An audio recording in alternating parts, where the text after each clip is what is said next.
Good afternoon from Bali, everyone. It's Hanifa Menon from hearthealthbrainhealth.com, encouraging healthy grieving and mindful actions.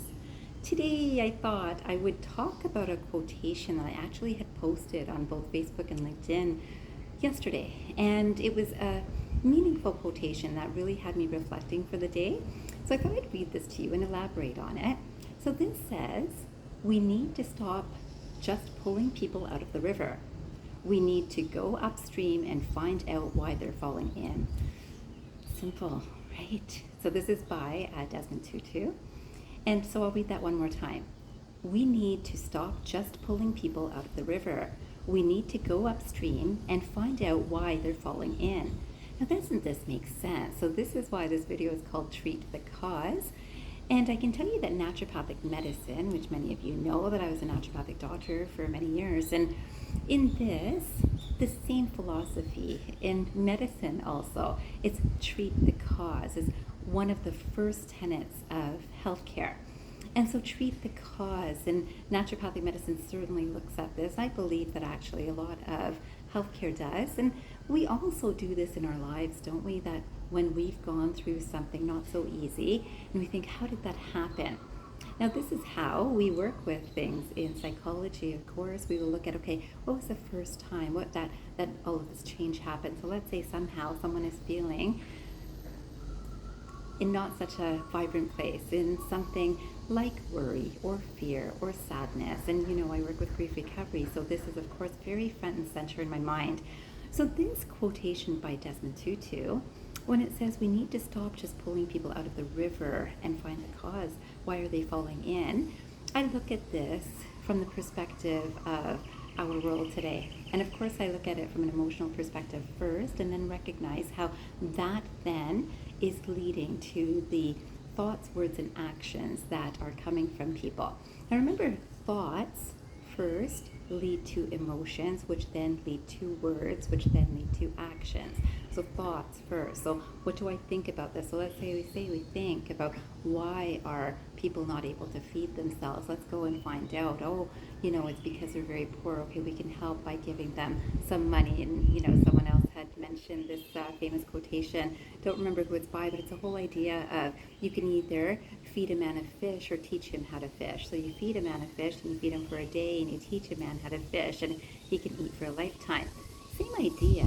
So we started doing this sort of thinking with psychology, that we start looking at, okay, so why is this person so not happy? Why is this happening? So we start looking at what's happened in life, what's happened in recent times, what's happened around the time that this symptom started.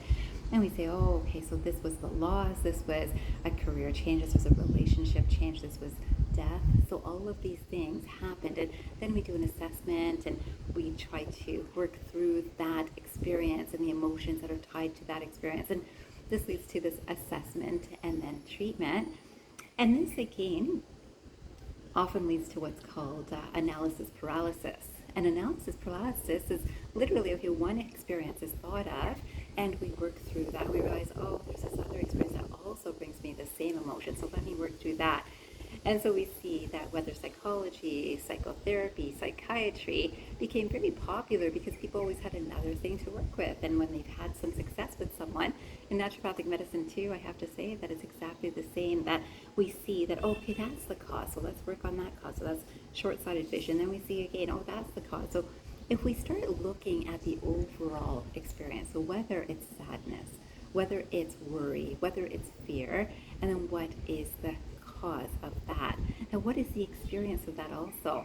So today I wanted to combine this awareness of, we keep on treating what we think is the cause, yet we're just working through experience after experience after experience. We're not really looking at the cause. And the cause starts with our thought. How do we think about a particular experience? How do we process it? How do we speak about it? How do we behave based on it? And so if I can combine energy work with this video for you, I'd like to remind you that what we think can be changed. That's a choice. I think this was not a good experience. I can change it to, I think, I don't understand this experience, but I'm pretty sure that this is an experience that is going to be good for me. It actually is good for me. Even though I haven't understood how, I know every experience is good for me. So even when something not so good happens, if I can change my thought, then I will change the emotion behind it. That will change the words I speak about it, whether to myself or to anyone else, and that will change my experience and behavior. So this is interesting that when we are looking at, I look at parents a lot, and of course then that reflects in the children and how we think and how we train other children and all that sort of idea. If we look at, so many times people are going through something. Let's say parents have gone through illness, and kids will think, oh, that's so terrible. I felt so bad for them. It's so not good. So this is that space of concern and worry and fear because, oh my goodness, what if I lose my parent? And it's truth. All of it is truth. How about I start looking at it as there's something in this that's really useful and meaningful. Let me try to understand what is useful and meaningful. And can my parent be helped with the energy that I send? Because if I'm sending worry and fear and concern, it actually is a low vibration of energy that they're receiving. And because my thoughts are on them, they will receive that thought. That thought energy then seeps into everything I think about, seeps into everyone I speak to, that, oh, my parents aren't doing so well. I can do the same thing for my kids, for my siblings, my friends. Same idea, and I feel I'm being so helpful. Isn't that nice? I'm so caring about them. I'm so worried about them. When I say worry, when I'm acknowledging that that's what I'm thinking, that's what I'm feeling, it's not a high vibration. As soon as I understand that I am not sending a high vibration through myself, because it will affect me first, and to the person that I'm trying to help because of my care. When I really care, I want the person to do better, to feel supported, to feel enthusiastic about their process. I need to feel enthusiastic. I need to feel like I can help through my thoughts, which I can, through my words and through my actions. And this is something that many people have forgotten because it's a spiritual power. Today, I would like to bring your attention, no matter who you're thinking of, no matter what situation you're thinking of. Let's say you know that you are losing a job. You can think of this as, I know that something good is in this for me. That's all you have to think to get your emotion changed a little bit, to start vibrating at a higher energy. A higher vibration will attract better energy to your life experience. This is fact. It's a law. It definitely works. And this needs to be consistent too. It's not just, oh, okay, you know what? I did my meditation. Of course, I strongly encourage meditation. I did that for 15 minutes. I put myself into that space. I thought all the best things. And then for the rest of the day, I worried about whatever. I got concerned. I was fearful about whatever. Unless I am moment to moment mindful of where is this mind, where are my thoughts, I am not helping myself or the people I truly love and care for. And this, of course, also then goes out to our whole world. Now, you know that, again, I work in healthcare. Don't we think that, oh, here's a chronic illness. This person's been given the diagnosis of they've got 3 months to live. I can tell you throughout my entire career, I have consciously felt, I think something good will come from this. I'm going to help you be in the best space you can be in this. And I can tell you that that energy alone has been so helpful for myself and for the clients I've worked with. And this, of course, helps a lot in grief recovery and brain retraining. But in this, there is this idea of there's something good in this. Now, in Western medicine, what I noticed and have definitely worked through is that there is a strong expectation of do not give patients hope. And there's not anything not useful about giving hope that, you know what, you could get better. You actually have this diagnosis. Prognosis is not looking good. There's something good in this. You could actually live longer than expected. Don't forget that. Now that is termed false hope a lot of times in the medical circles today. And this is largely because of lawsuits.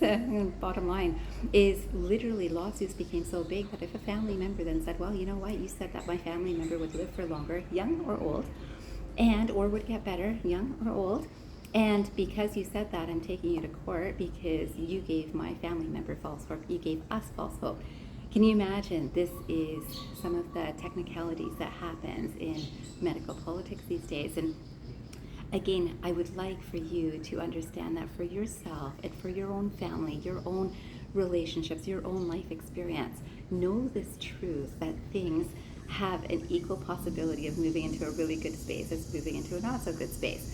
Now, I would say it's always got a possibility of going into a good space in the thought and the words and the actions that come from you. Now, unless we are consciously aware of this, we don't move ourselves into a good space, because we can really think that, oh, this is what the doctor said, or this is what this company said, this is what my boss said, this is what this neighbor said, this is what the person on the street said, and I'm so affected by that. That's all my mind thinks about. And unless I'm consciously aware, wait, my mind is thinking this way. It's not what I'm saying. I'm changing what I'm saying. I'm changing what I'm thinking. We have power in this. And when we want to help one another, we recognize that hope is hope and truth is truth. This is the reason that there are no guarantees in healthcare. But we do know about the life process. There is life and there is death. There are living cells and there are dying cells. Every day of our lives, we've got living cells and dying cells. If we focus on the ones that we know are dying because of a diagnosis, are we not noticing all of the healthy living cells? Let us focus on that which is good to build that, and do not focus on that which is not good, because wherever your energy of attention, your thoughts goes, is where energy flows. You know this. And so today, I'd like you to consciously show yourself that you can direct where your thought energy goes, and that will direct where your words go, and that will direct where your actions go. And when you're helping yourself or another person, this is so important. So the next quotation I wanted to make sure I shared with you is this: all dreams are within reach. All you have to do is keep moving towards them. All dreams are within reach, and all you have to do is keep moving towards them. Now remember, if I am fearful, I am not moving towards my dream. Even though my life is moving towards a certain direction, it's not the dream I had. It's not what I had wished. I thought of a different life experience for myself, whether work-wise, whether relationship-wise, whether living-wise, whether health-wise. We know that we might have a certain direction. When it's not going there, the first thing to do is accept where we are right here, right now. Now, I have a dream that I'm going to feel better. I have a dream that there will be a better job. I have a dream that I have the capability of doing this. I have the knowledge that all dreams are possible. This is knowledge. This is understanding. And what matters is how I think about it. How I think of possibilities is what creates my reality. Now, when we're thinking the opposite, when we're thinking that, oh, I don't think that's really possible, 15 minutes of the day is fantastic. If even 15 minutes of a day you can sit and think of, this is possible, this is possible. We could think of these as affirmations. Very useful. But if 23 hours of the day I'm thinking about, that's not possible, it's not even possible, it's not going to do, this won't happen, this person won't heal, this person won't be better, this person won't speak to me better, this person won't be more loving, I am going to be hurting all my life. When I think about these things, majority of my day is in the spaces that are not helping me. Recognize this. This is about creating our lives. This is about creating consciously. Consciously means the minute I'm aware that my thoughts are not helpful to me in my direction, change the thoughts to move in the direction you want to go. That's what my advice to you is, and I know that this works, so I really wish that you will spend at least 5 minutes after this video to focus this way. And then finally, I'm going to finish with a quotation by Dickinson. And it says, we are not our best intentions. We are what we do. We are not our best intentions. We are what we do. So I have the best intentions that my family members should feel better, and I want to help them, and I know that they're not in a good spot, whether emotionally or mentally, whether physically. I know that I want to help them. Just having that intention is good, but it is not enough. It's what we do, and this is what we do with our thoughts, with our words, with our actions. Begin with your thoughts. Know that it makes a difference. Know that it's super powerful. I wish you a fantastic day of experimenting with this, not only today, but a whole lifetime. I hope you have at least 5 minutes after this video to do so, and I hope you remember, transform your mind and transform your life. Have a great day or night, everyone.